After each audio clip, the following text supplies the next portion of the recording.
Okay. So let's start with the separation axioms. Separation axioms. Okay. So what we'll do is we'll first recall Hausdorff from last semester. So we have a space X is said to be Hausdorff, said to be Hausdorff if for all pairs of points x and y in X, there exists disjoint open sets. So A, B open where they are disjoint,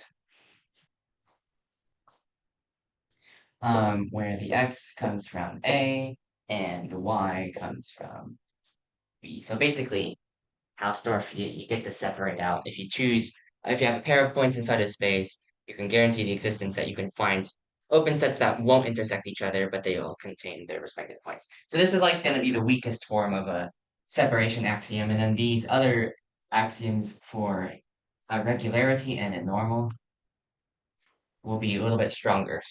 So we're going to suppose that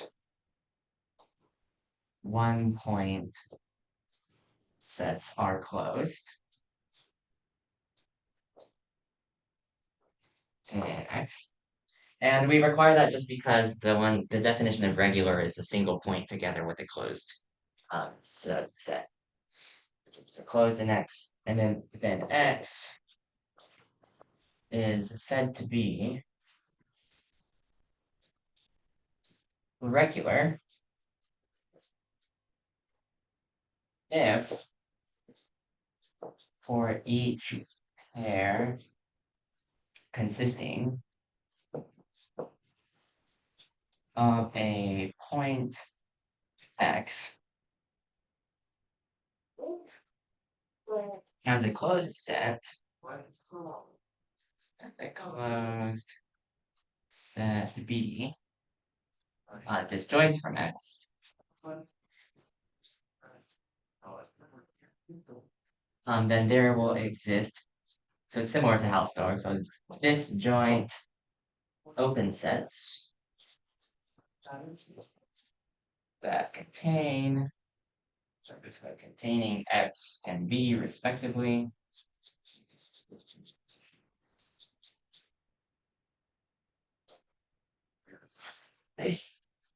The space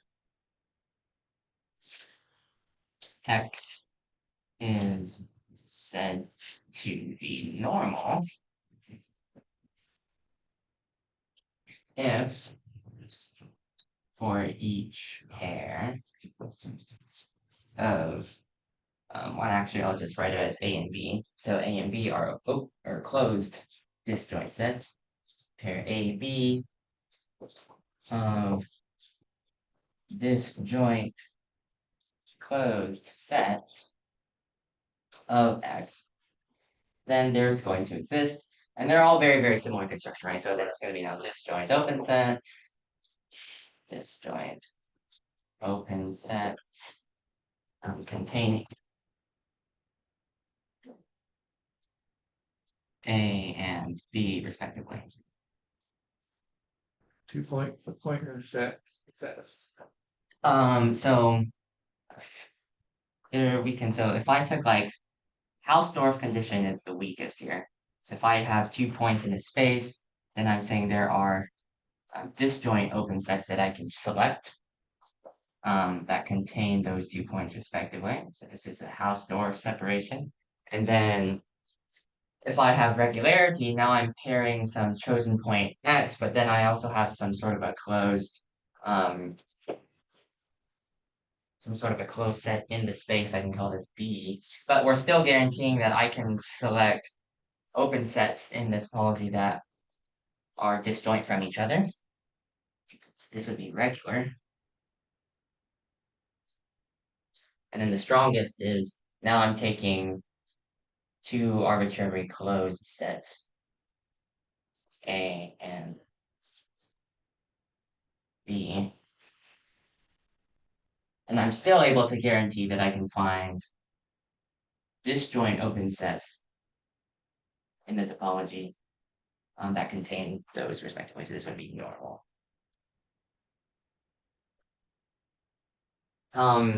Right away, we kind of the pecking order of which one's strongest. We have that if X is normal, then X being normal implies obviously then you get that it's going to be regular. And actually, if you have then just X is regular, then it's going to be Hausdorff.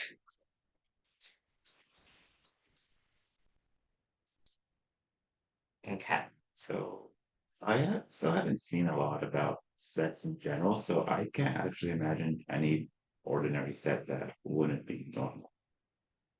Well, because the stuff that we do work with, like, so all the mathematics that's done pretty much up to in undergrad is normal spaces. Oh. Because we'll find that like a metric space is going to be normal, or you can essentially say that if you have a space, if you take a regular space with a countable basis, that is what the dilemma for the next theorem is going to be next week. It's essentially saying today I'm going to prove to you that regular with countable basis gives you a normal space. And so what's interesting is that technically regularity with a countable basis gives you normalcy, which also gives you metrizability. And since we usually do math from like say R2, right, the plane. So if you draw out regions, well, R2, that's a metric space because it has the metric where the norms are essentially the distance formula. So in that case, since it's metrizable, then it would have had to be normal essentially. So that's why this is like, well, that's always going to happen, right? You can always find something like that. But we can come up, there's some weird things that are less specific, less strong in their structure that are Hausdorff or regular. So And they're not usually the playgrounds where we do math because they're not as nice to do math in. See, they're less well behaved, so less interesting in general.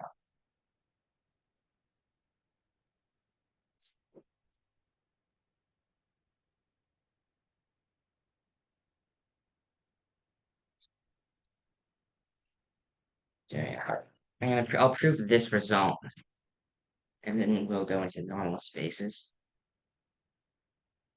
Oh, and so those three pictures, those are essentially what's being referred to as the separation axioms, which were way less horrible to learn than the countability axioms for some reason. So let's let X be a topological space. Okay. Topological space. And we're also going to let the 1-point sets be closed. So let 1-point sets in X be closed. so 1-point sets is literally a set with a single point. Exactly. Yep. How can that be open? There's no way it can be open. Or to be closed in the topology. So that means you could obtain, there exists an open set in your topological space that if you were to take its complement, you could just get to that one single point. Okay. Yeah. Okay. So it's like if we took R, and if I had a single point, let's call it alpha, then what I could do is I could say, well, there exists this set that's minus infinity to alpha and alpha to infinity. And let me call this like A. So what I could do is I could say that, well, since alpha in the order topology can be found as the complement R minus A, and A is open, then that means this has to be closed. Okay. Yeah. So we're just making sure that this property is upheld so that it works. Okay. Thank you. So 2 parts here. I'm not going to prove both because the proof for the first one is completely analogous and the second one. If we have that X is regular, then that's an if we can say if and only if for all the points X in X, and neighborhood U of X, then there exists a neighborhood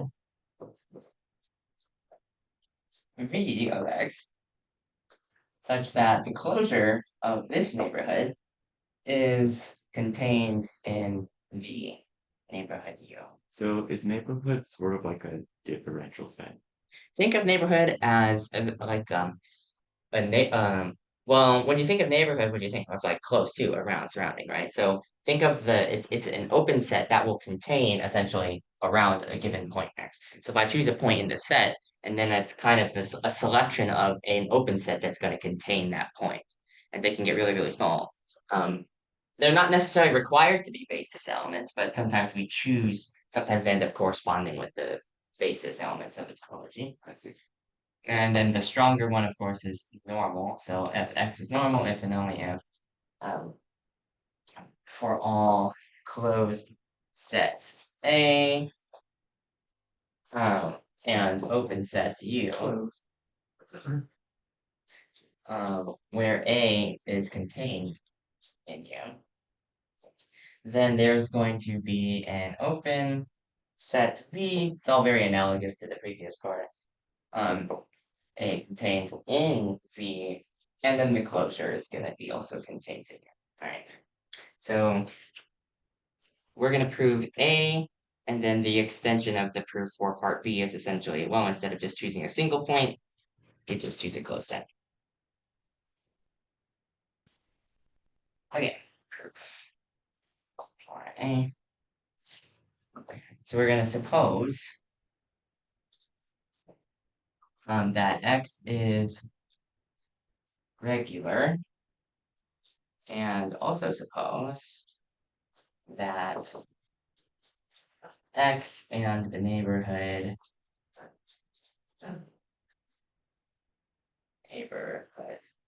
U of X are given.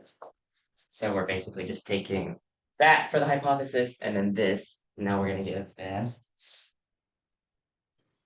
So the way we'll do this is we'll do like a complement construction. So we're going to take B and make it the complement of an open set so that it will be closed.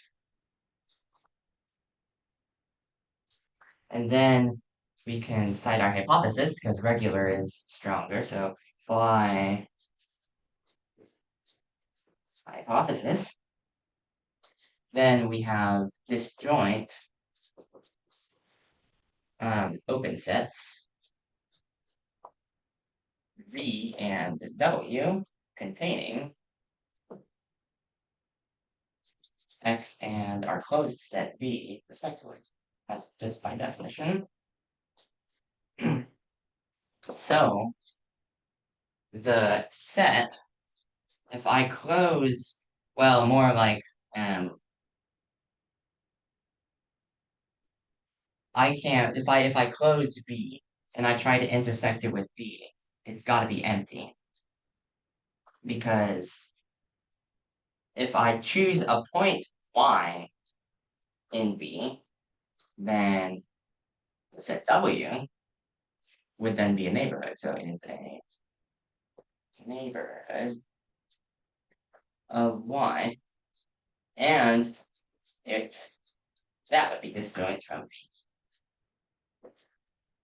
So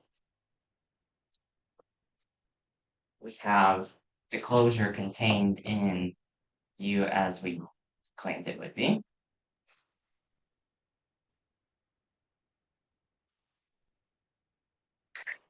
So, like if I took my point X and I selected a neighborhood U of X, and then I'm constructing the closed set P as being the stuff then the complement around.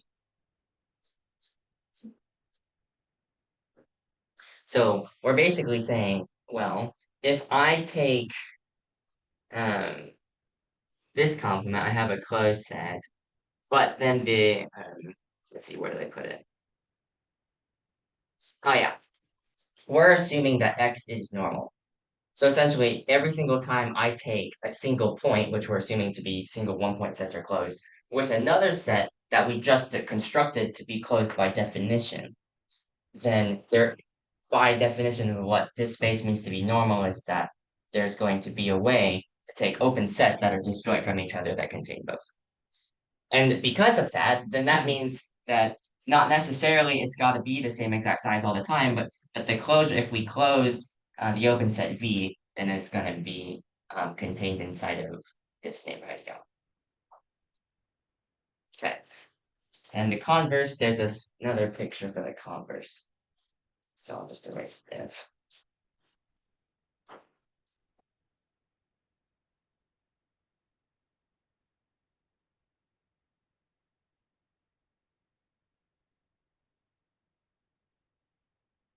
Okay, so for the converse,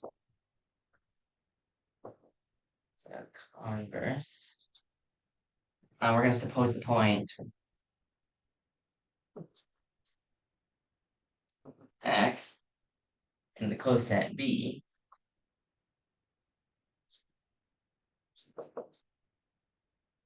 that's not containing X. They are given. So we'll start on this side of the if and only if and go back to regular. And again, it's just a complement construction. So I'm going to take now U to be the complement of a closed. So this is going to be open. So by hypothesis, there's going to be a neighborhood, I can call it B, of our point X, such that when I close V, that will be contained in this open set U, and that's what's given there. And so then the open sets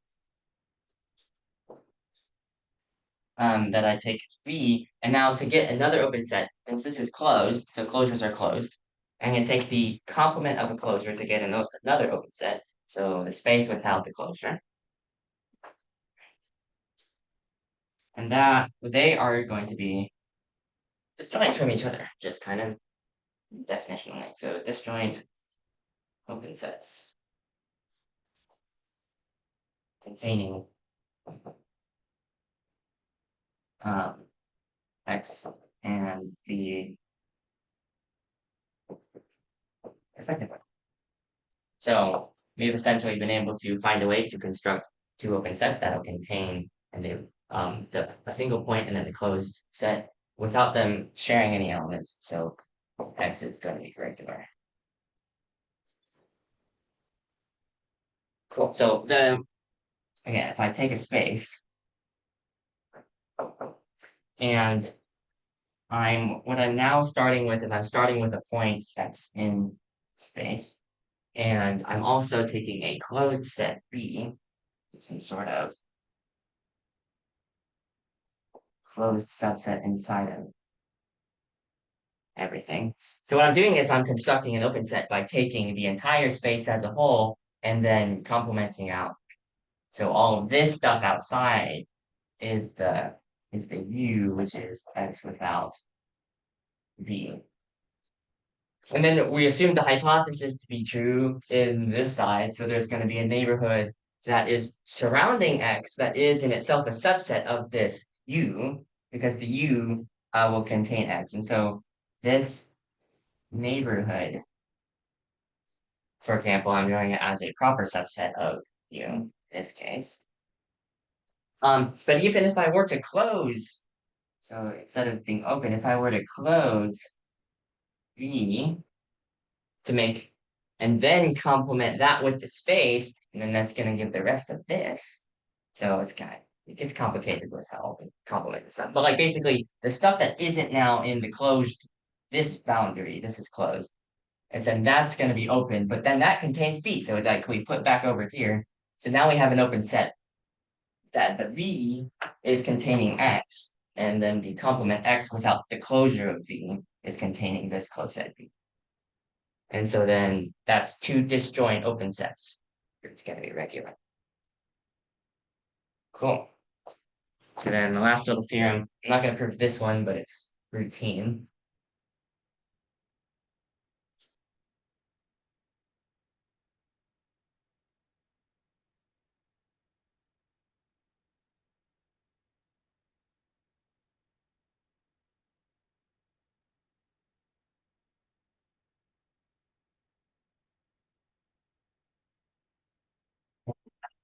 First of all, a subspace of a Hausdorff space is Hausdorff. And a product of Hausdorff spaces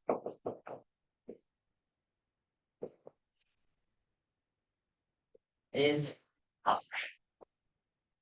And so the second part of this is basically claiming that regularity is the same thing as Hausdorff here. So if a subspace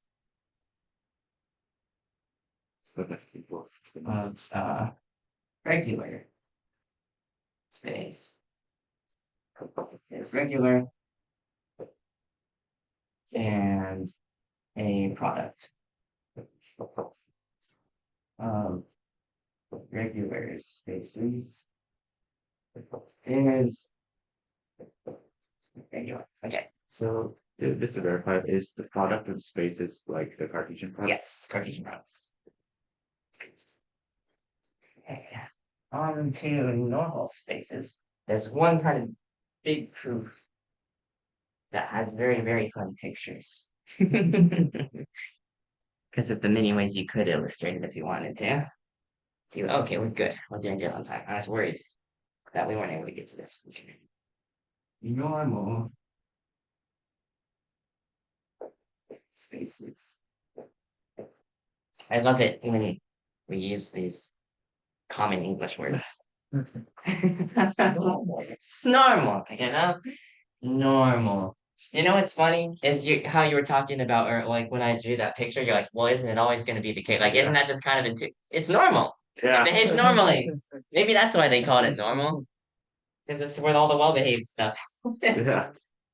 Okay. All right. This is what we're gonna take a little on. We're gonna go through this carefully. So every regular space with a countable basis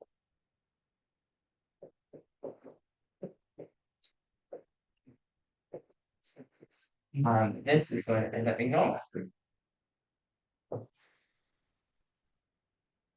Well, I mean, you've taken linear algebra, right? I have. So you know what a basis is for, let's say, a vector space. Yeah. So it's not the same thing, but like if you imagine abstracting this idea of parts that are more fundamental that can still describe basically everything else that could happen inside. Now, it's a little bit weirder with topology, but like you're basically saying, okay, if I have to take all the finite intersections, right, and then all the arbitrary unions between subsets that I'm choosing, at some point you gotta ask, okay, well, what's then the smallest basically pieces? Which subsets of those are kind of like the bare minimum, such that if you follow the rules of the definition, it ends up spitting out all of the other subsets too. So it's like which subsets are going to essentially generate because you have to obey the properties of the how a topology is defined. But which of those core fundamental subsets of your space is going to spit out all of the rest of the subsets if you take their finite intersections and if you do take their arbitrary unions. So that's what basis is. But sometimes you got to have an infinite number of these things. Like, so if you want to cover all of the real numbers, that's an infinite number of elements anyway.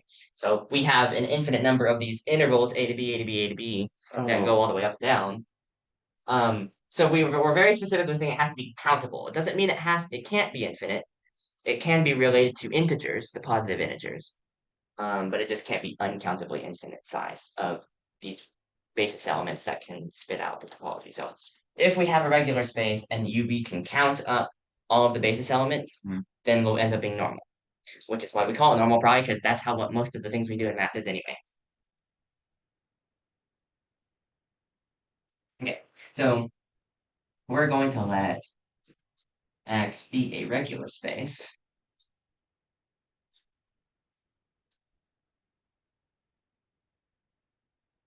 with a countable basis, because that's what they're about. A countable basis, and I'll call them just script B. So I'm going to take two of these guys, A and B, and be disjoint closed subsets of my topological space. So then each point x of A has a neighborhood U that it does not intersect B. As I go through this part of the setup, just think in your mind, okay, they're disjoint, which means there shouldn't be related to each other, no overlapping. So all of these choices we're making are more observations of we can make these choices all based around the fact that they're disjoint and closed. Intersecting B. And then using regularity,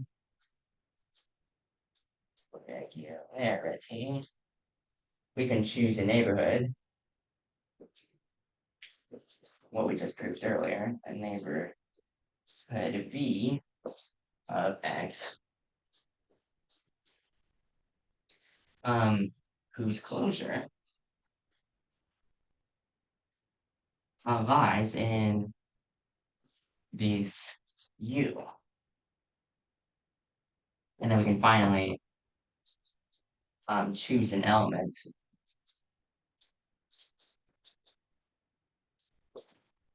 of B. That was terrible. Okay, I just need that. B containing X and also contained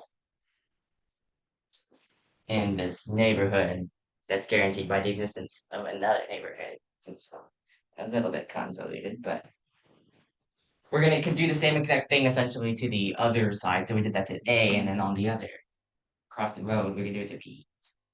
But before that, we're gonna notice that if we do this selection for all of the points X, we're gonna get a covering. So by choosing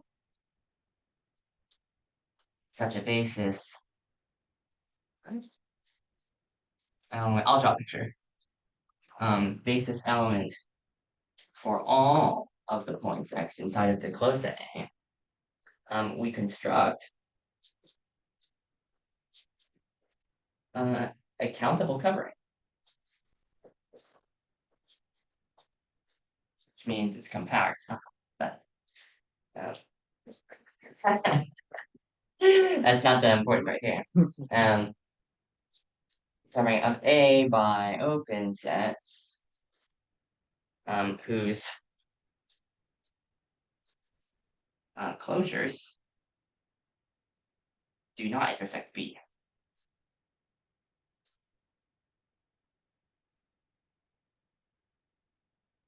And then since this, what? Okay, characteristic. Similarly, Yeah. Since this covering of A is countable, we can index it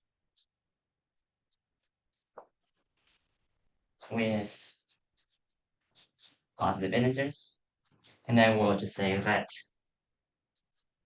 us denote it by, and then we'll take this covering UN. So if I take some closed set A, and then here's another closed set B, okay, this is B. Suppose I'm now saying, okay, I'm going to select a point X in here. Now, the neighborhood that I choose actually doesn't need to be contained in A. That's not the restriction here. It just can't intersect with B. So there's going to be some sort of a neighborhood U that we're guaranteed to have of X that does not intersect with B. And then because of that, then there's going to be a neighborhood whose closure will be contained. So then there's yet another neighborhood inside of that neighborhood. And then if we were to actually show the closure so that it's easier to see. But then within there, we can choose a basis element that is a subset of this. So it could either be the closure or it could just be something inside. So we can choose the basis element to be something in here. So by element, you actually mean a set. The what? By element, you actually mean a set. Right. Because this one here, this basis element in itself is, oh, there's so many lines. Okay, so the red here, oh, that's a good marker. Think the blue here is, it's kind of this innermost layer where we've now been able to select essentially kind of this open set that's a basis element around our point. But this doesn't have, this can happen for every single point X in here. And what that's going to do is that's essentially going to mean we cover all of A with all of these blue basis elements. And there's only a finite, well, not finite, Well, but a wait, countable number. is a finite in area? Not Not necessarily. necessarily. We have to, I mean, I can't draw an infinitely long rectangle, right? But the idea is this could keep going, and so you could cover with just a countable number of these because Oh, there's a that's countable okay. number of, yeah. Okay.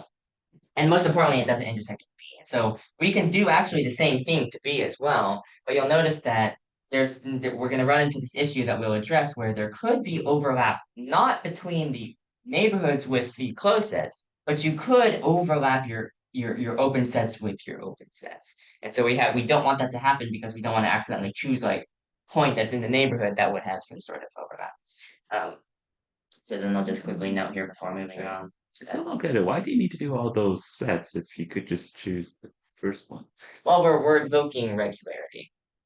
So we're connecting regularity and accountable basis to being normal. Okay. And so the previous lemma that we showed is essentially giving us the existence of this closure. The reason why we have to go through this loophole is because later, when we have to construct the exception to remove the overlap, we need that closure because that's a closed set. So we'll complement all the closed sets to give us open sets. So then we'll have a definitional, yeah. I see, that's why you need the intermediate theorem before, right? Exactly. So we'll choose a countable collection, and we'll just use V for the other side, so V then of open sets covering B, where every each set, the closure of each one of these is disjoint from A, the other side. Okay. So then what we're going to look at is I went through one of these cases. Now imagine there's just a bunch of them for every single one of these points. And so now I represent this with UI to kind of suggest that now we're going to take the union of all of those different basis elements, basically. So the sets kind of take U to be the union of all of the UNs. It's a lot of U's. And the V be the union here for the VNs. And because they are unions of open sets, they are open. Open sets containing, but what's important here is we're trying to contain closed sets. So this will contain A and B respectively.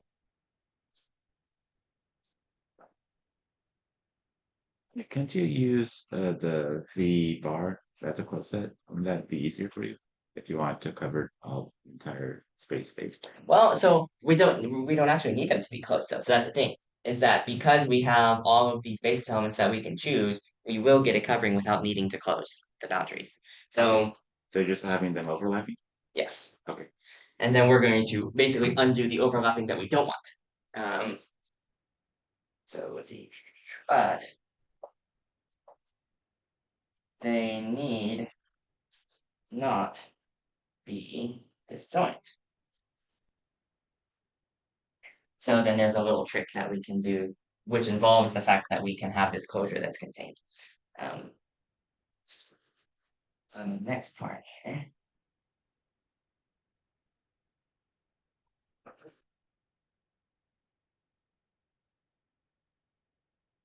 Wait, so you're saying that UI and VI can intersect? Well, so the overall union. So if I'm taking Ah. that entire covering and that entire covering, there could be. I'll draw a picture. There's like the neighborhoods could have some level of intersection with each other, even if the closures are disjoint across the chest. Well, the closures between themselves are disjoint, but like disjoint with the other closed set.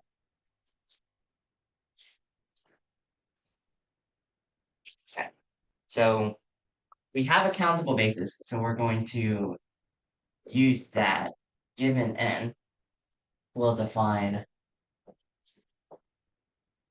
this new set un prime. And what we're going to do is take advantage of this complement, right? So we'll take the open set un, and then we'll remove the union of all of those pieces that we've done of the closures of the other side.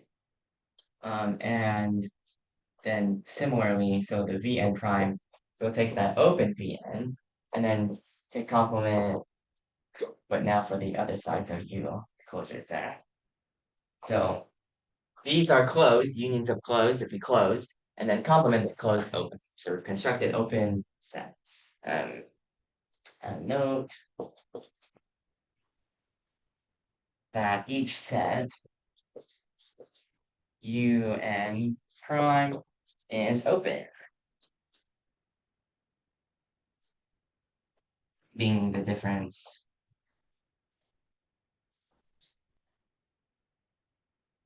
of an open set,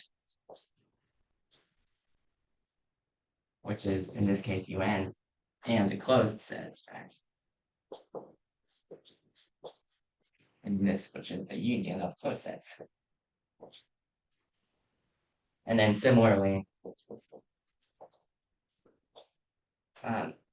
each Vn prime is open. Okay.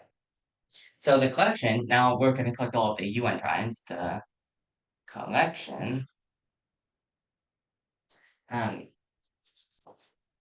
prime, this still covers A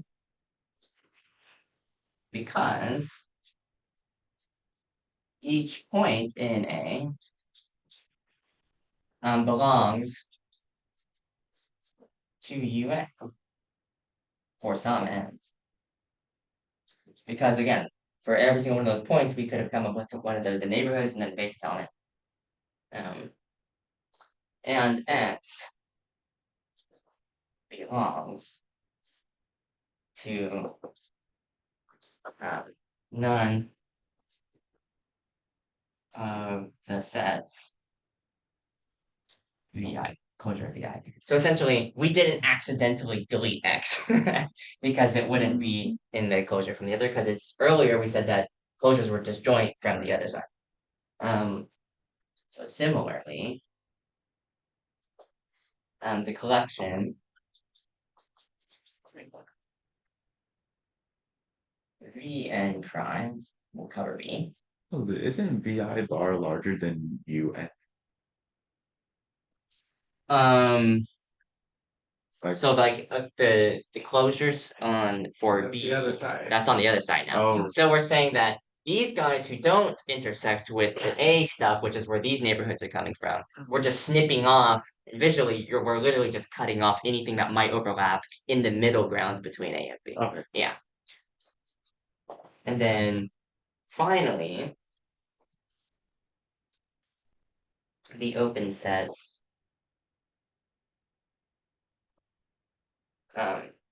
U prime, which is then we take the union of the U n primes, and then for the other side, we'll take a V prime as the union of the Vn primes are disjoint.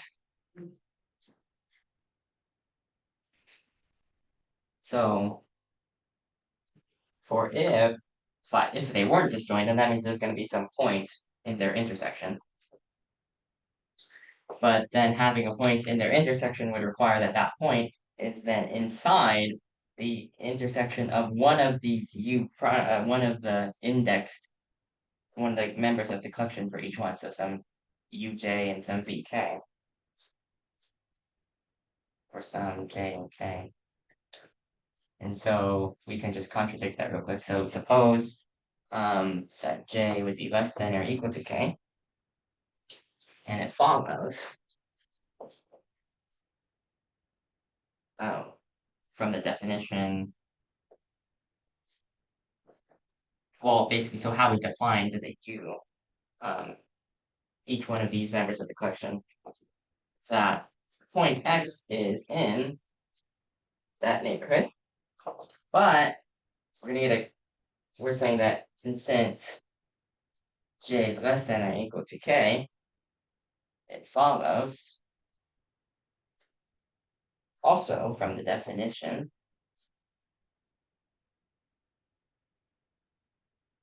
of the other side now, so VK, right? We would have actually that is not in the closure. So we can derive a similar contradiction the other direction. Similar contradiction arises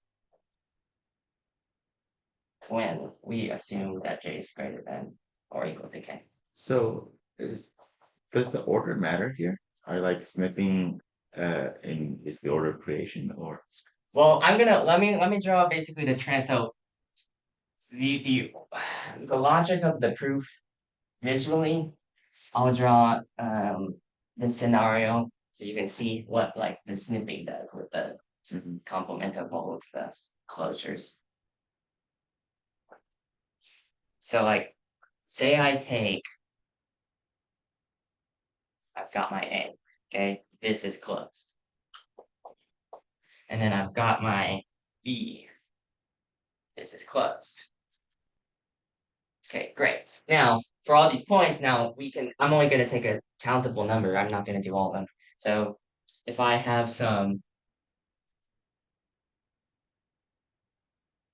neighborhood, I'll call that U1. I can have another neighborhood too, so because we got to cover the rest. All right, and this could be U2. And then over here, maybe we have three elements that we'll cover.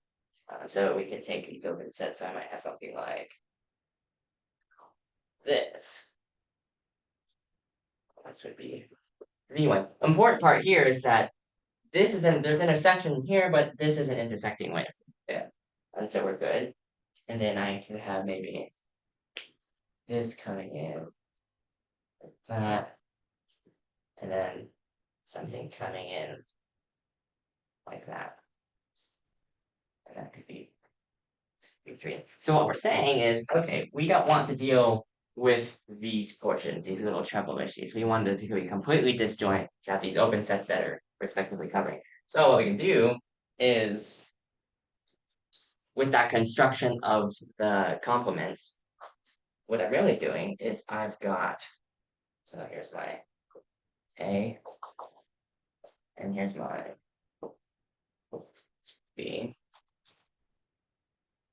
is now when I take this, I'm going to chop off the union of the closures here. So I'm going to close these boundaries and then chop it off.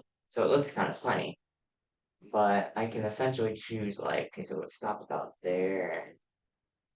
It'd be like this piece. And so this is now the U1 prime. And then here, U1 prime is open, right? it's kind of like Yeah. something like that. It's not perfect, but the idea is we're like chopping off these little pieces. Take some bites out of it. Yeah, take some bites out of it. But it's still, in the idea is it's still gonna cover. And then over here, if I take them out, and it's kind of interesting because since it overlaps, you actually stop. So then you think the pieces actually don't fit together. There's bites on both sides. Yeah. So it stops itself from going, let's see, it would go to like here. And then this one would be something like it would come up to there and then stop. And then like a okay. So these are still open though. And so now we've guaranteed that it's impossible for them to have any common elements. They're both open, they both cover everything, which means that the union of all of these together, oh, that's not supposed to be a V. That's supposed to be a U. I said the union now, if I take all of, so if I were to take the union of I equals 1 to 2 of U I, or U prime I, then that's conglomerately, that's an open set. And then V prime as I equals 1 to 3 now, because I did 3 of the V I primes, well then that's this conglomerate. Open set, they're disjoint, and they contain two closed sets of the topology, so regular. Really cool. Or not regular, normal. Is there a reason why you couldn't do say U1 minus 8, U2 minus 8 to make it like more? Well, the idea is we're trying to contain A. So we're basically Oh, searching for a way to get an open set that contains all of A without there being any residue from other open sets that also contain the other closed subset. okay. So this is mostly just for proving like we would never actually need to figure out what these sets are.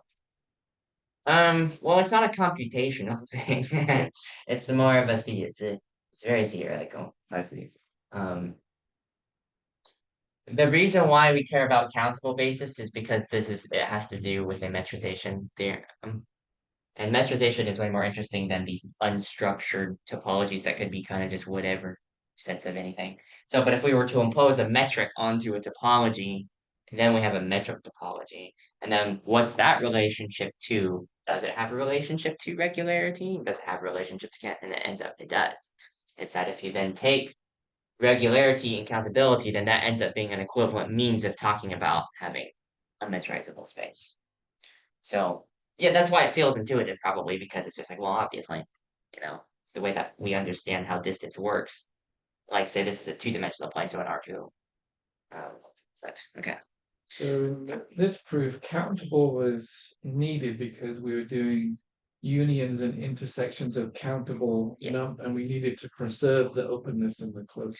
Because yeah, you can break that. Right. So you might not necessarily guarantee the little trick of taking the closures isn't going to necessarily work It's not countable. if you can't count it down.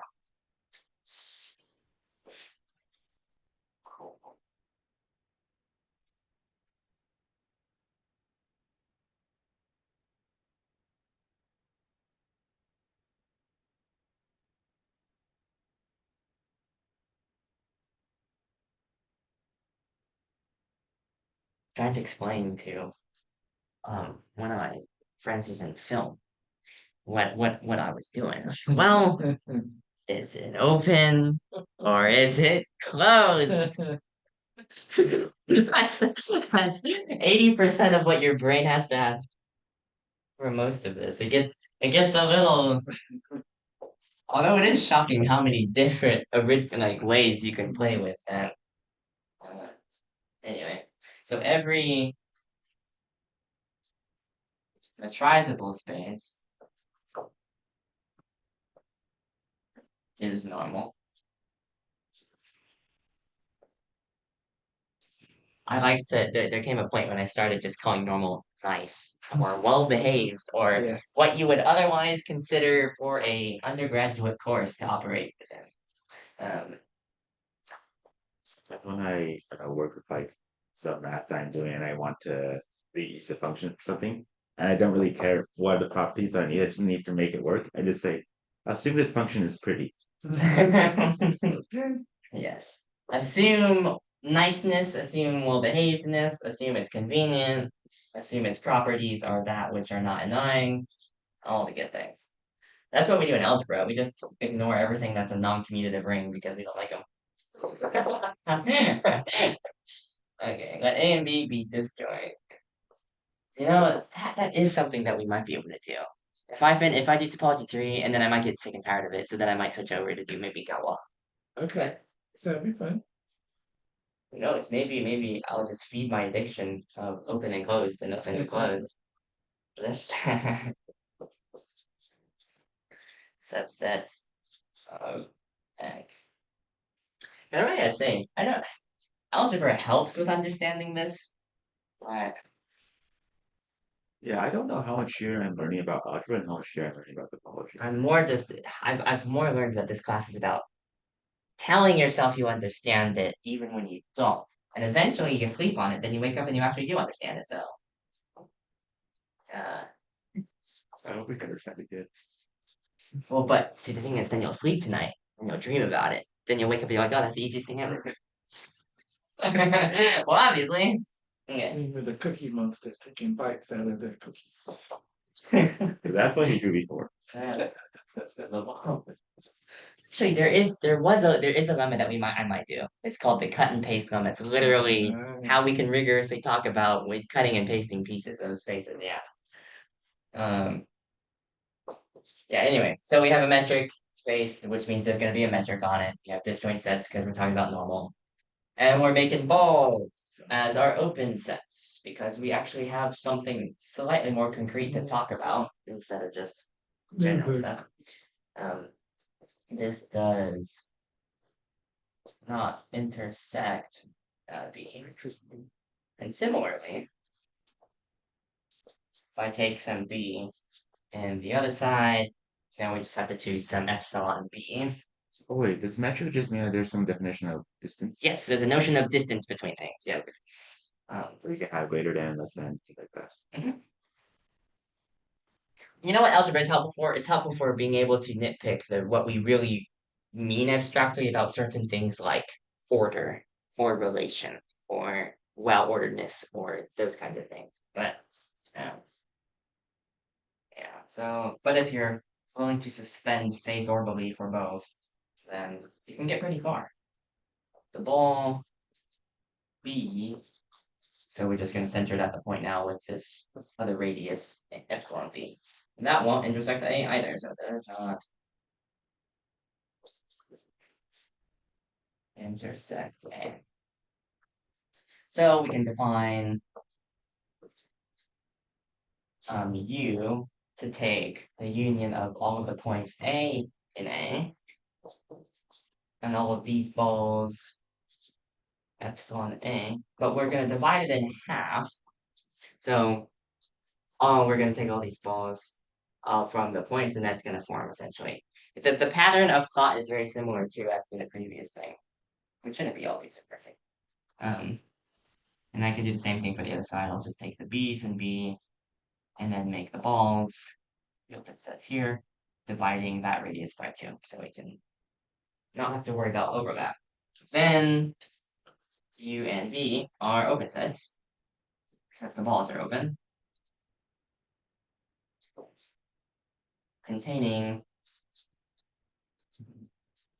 A and B respectively. Why do I just claim that? Well, because it literally says for A, and A is definably part of one of those balls.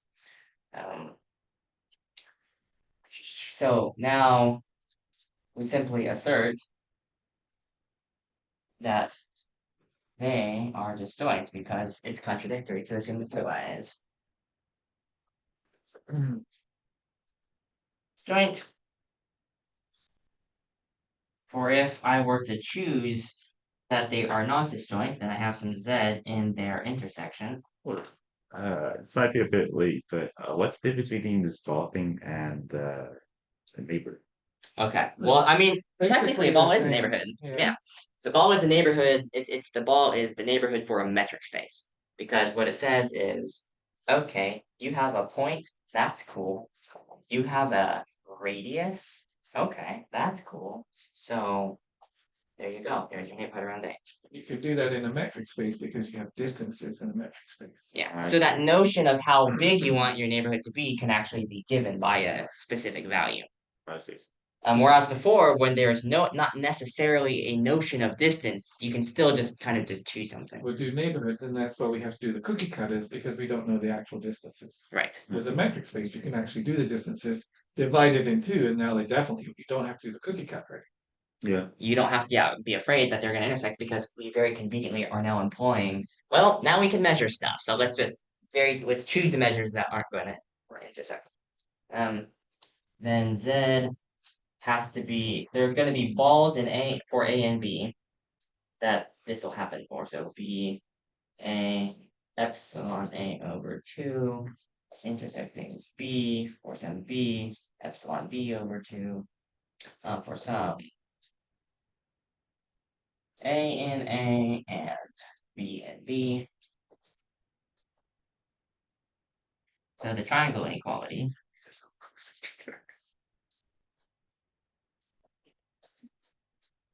implies to show that essentially when you look at those distances, the distance between A and B has to be less than if I add up the radii of these balls divided by 2. So essentially, if we're going to claim that this radius is smaller, the radius for A balls is less than the radius for the B balls, then the distance between the 2 points will be less than the radius for the bigger one. But the issue is if now I've fixed that radius to be bigger and that distance is contained, then A would be accidentally found inside of the ball centered around B, which isn't supposed to happen. And then if we go the other way, if I let epsilon Hey, less than yeah, No rush, we'll just stand over here Okay. whenever you're ready. sorry, I didn't realize. Then this is pretty much it. Distance would be less than epsilon A, so that B is now in the wrong ball, which is a contradiction. So neither situation is possible. So they have to be joined. And meteorizable spaces are normal. Cool. So we're gonna do the Urysohn lemma next time. That'll take some time to get through. But ticking off after that. I like that. That was cool.